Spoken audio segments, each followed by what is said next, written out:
요나가 물고기 뱃속에서 그의 하나님 여호와께 기도하여 이르되 내가 받는 고난으로 말미암아 여호와께 불러 아뢰었더니 주께서 내게 대답하셨고 내가 수월의 뱃속에서 부르짖었더니 주께서 내 음성을 들으셨나이다. 주께서 나를 깊음 속 바다 가운데에 던지셨으므로 큰 물이 나를 둘렀고 주의 파도와 큰 물결이 다 내 위에 넘쳤나이다. 내가 말하기를 내가 주의 목전에서 쫓겨났을지라도 다시 주의 성전을 바라보겠다 하였나이다. 물이 나를 영혼까지 둘러싸오매 깊음이 나를 에워싸고 바다풀이 내 머리를 감싸나이다. 내가 산의 뿌리까지 내려갔사오며 땅이 그 빗장으로 나를 오래도록 막았사오나 나의 하나님 여호와여 주께서 내 생명을 구덩이에서 건지셨나이다. 내 영혼이 내 속에서 피곤할 때 내가 여호와를 생각하였더니 내 기도가 주께 이르렀사오며 주의 성전에 미쳤나이다. 거짓되고 헛된 것을 숭상하는 모든 자는 자기에게 베푸신 은혜를 버렸사오나 나는 감사하는 목소리로 주께 제사를 드리며 나의 서원을 주께 갚겠나이다. 구원은 여호와께 속하였나이다 하리라. 여호와께서 그 물고기에게 말씀하시매 요나를 육지에 토하니라. 아멘. 네, 오늘 함께 나눌 말씀은 요나서 2장 1절부터 10절까지입니다. 요나가 이제 물고기 뱃속에 들어가잖아요. 근데 물고기 뱃속에 들어간 요나가 드디어 이제 하나님께 기도하기 시작합니다.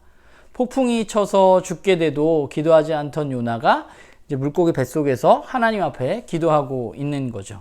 지금까지 그가 살아오면서 하나님 앞에 드렸던 기도를 들어주셨던 그 하나님께서 이제 자신의 기도를 들으실 것이라고 그는 기억하고 기도를 시작합니다.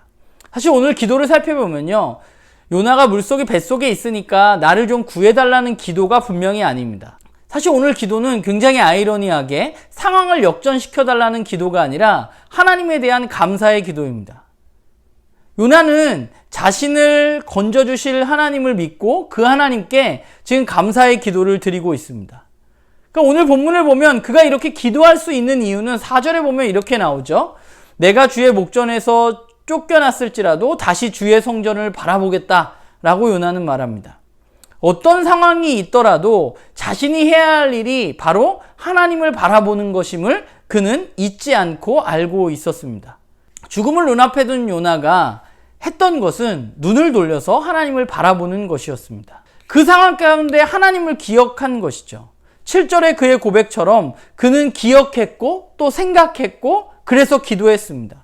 그렇다면 이제 무엇을 기도했는가를 살펴보면 그는 이 어둠에서 자신을 구해달라고 기도하지 않고 그는 하나님이 이 모든 것의 주관자 되심을 인정하고 그분께 기도했습니다. 자신은 지금 이 죽음 앞에 있지만 이 또한 하나님이 주관자이시고 또한 하나님이 구원자가 되실 것이라는 사실을 그는 믿음으로 고백했습니다. 사실 이것을 고백하는 사람이 하나님의 백성이죠. 하나님이 주관자이시고 하나님 모든 것의 주인이시라는 사실을 고백하는 것. 고난의 순간에 하나님을 바라보지 않고 오히려 하나님을 떠나는 사람들도 굉장히 많습니다. 신앙인이라는 것은 결국 고난의 상황 속에서도 그분을 떠나는 것이 아니라 그분을 바라보는 것이죠. 요나는 위기 상황 속에서 하나님을 바라봅니다. 물고기 뱃속에 있지만 여전히 자신에게 생명을 허락하신 하나님 앞에 감사하고 있습니다. 그런데 오늘 요나의 기도 속에 드러나는 한계가 있다고 생각해요. 8절과 9절을 보면 그것이 드러나 있는데 8절에 보면 그는 거짓되고 헛된 우상을 숭상하는 모든 자는 자기에게 베푸신 은혜를 버렸다고 말합니다. 거짓되고 우상을 숭배하는 사람들은 누구인가? 요나의 생각 속에 그들은 바로 누구겠어요? 니느웨 사람들입니다. 악독한 그들은 하나님이 베푸신 은혜를 알지 못하는 사람들입니다. 그런데 자신은 어때요? 요나 자신은 하나님의 은혜를 아는 사람이라고 생각하고 있는 거죠. 사실 세번역을 보면 이 구절이 뭐로 시작하냐 하면 접속사 그러나 라는 말로 시작합니다. 우상숭배하는 그들은 하나님의 은혜도 모르는 그런 사람들이지만, 그러나 나는 은혜도 알고 감사의 노래를 부르는 자라고 고백하고 있는 것이죠. 나는 어떤 사람이에요? 주님께 예배도 드리고 주님과 한 약속도 지키는 사람입니다. 그의 기도에는 그 니느웨 사람들하고 나는 다르다는 분명한 우월의식이 깔려 있어요. 그러니까 그의 기도를 살펴보면 또 우리 민족, 여기서 절대 넘어서지 않습니다. 이방 민족으로 확대되어져 가지 않아요. 그는 여전히 자신이 아는 하나님만 고집하고 거기에 갇혀있는 한계를 드러냅니다. 자신의 기도를 들으시고 자신의 어려움을 해결해 주시는 하나님, 그 하나님은 우상숭배하는 자들을 용서하시면 안 되는 하나님인 거죠. 왜냐하면 그들은 하나님 모르고 은혜를 모르는 자들이기 때문입니다. 오늘 요나의 기도를 보면서 요나의 기도는 분명 자신의 어려움을 극복해달라는 아주 1차원적인 기도는 분명 아닙니다. 그는 자신의 상황을 넘어서서 하나님의 주권을 인정하고 그분의 일하심에 자신을 맡기는 것이 우리의 신앙이어야 하고, 또 그것을 고백하는 아주 좋은 기도를 드리고 있습니다. 그러니까 우리가 해야 할 일도 마찬가지예요. 우리는 계속해서 기억해야만 합니다. 하나님 나와 함께 하시고 주인이 되시고 나의 모든 것을 주관하신다는 사실을 고백하고, 그렇게 우리는 기도해야만 합니다. 그리고 생각해야만 합니다. 그게 우리가 이 길을 걸어갈 수 있는 길입니다. 그런데 우리는 요나의 기도를 넘어서는 사람들이 또한 되어야만 합니다. 그러니까 내가 아는 하나님이 그 자리에 있는 게 아니라 시간이 가면 갈수록 더 커져야만 하는 것이죠.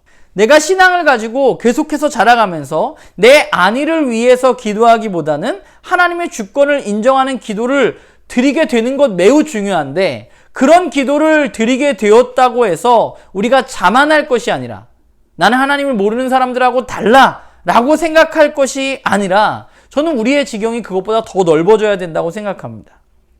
우리가 좀 괜찮은 신앙인이라는 것을 우리가 자랑하는 것이 아니라, 그래서 하나님을 모르는 사람들을 정죄할 것이 아니라 그들이 하나님의 은혜를 알 수 있도록 우리는 도와야 하는 사람들입니다. 그게 저와 여러분에게 맡겨진 사명이죠. 그러기 위해서 우리는 뭘 해야 될까요? 하나님의 말씀에 계속해서 귀를 기울이고 하나님을 기억하는 삶을 우리는 살아내야만 하는 것이죠. 바라기는 저와 여러분이 오늘 요나의 기도를 바라보면서 우리의 기도가 요나의 기도를 넘어서는 그런 기도를 드리는 사람으로 자라가기를 주님의 이름으로 간절히 소망합니다.